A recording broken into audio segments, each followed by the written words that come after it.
আসসালামু আলাইকুম। আমি ডাক্তার মোহাম্মদ শামীম মিয়া, কনসালটেন্ট ও বিভাগীয় প্রধান, ফিজিওথেরাপি অ্যান্ড রিহ্যাবিলিটেশন বিভাগ, নারী শিশু হাসপাতালে বাত ব্যথা, প্যারালাইসিস, স্পোর্টস ইনজুরি ও ফিজিওথেরাপি বিশেষজ্ঞ হিসেবে প্রতিদিন নিয়মিত রোগী দেখছি।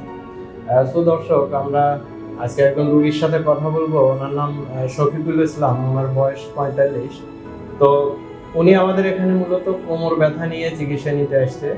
আসসালামু আলাইকুম। ওয়ালাইকুম আসসালাম রাহমাতুল্লাহি। আপনি তো আমাদের এখানে কোমর ব্যথা নিয়ে চিকিৎসা নিতে আসছেন। তো আমাদের এখানে আপনি কি কি সমস্যা নিয়ে আসছিলেন? আমি কোমর ব্যথা নিয়ে আসছিলাম, হাঁটতে পারছিলাম না, তা মানে কোনো ভারী জিনিস তুলতে পারতাম না এবং হাঁটা চলাফেরা করতে পারতাম না।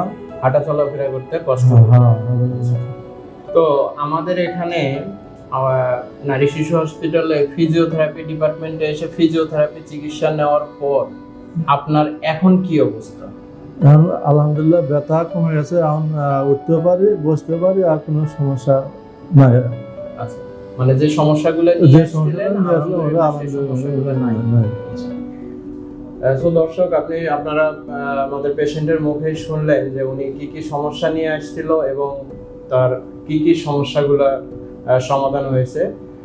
আমরা যদি একটা পার্সেন্টেজ করি যে 100-র মধ্যে আপনি কত পার্সেন্ট সুস্থ হয়েছেন?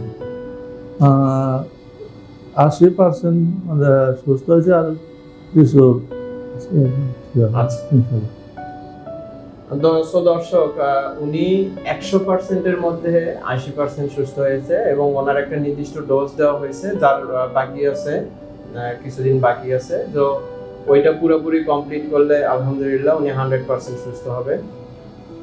আপনার মতো যাদের এই ধরনের কোমর ব্যথার সমস্যা আছে তাদের উদ্দেশ্যে যদি কিছু বলেন।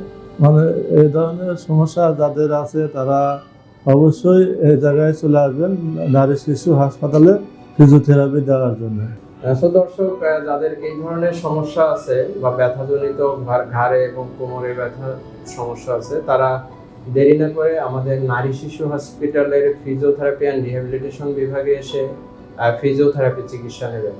ব্যথা নিরাময়ের সর্বাধুনিক চিকিৎসা ফিজিওথেরাপি। তাই ফিজিওথেরাপি চিকিৎসা নিন, ব্যথামুক্ত জীবন গড়ুন। ধন্যবাদ সবাইকে।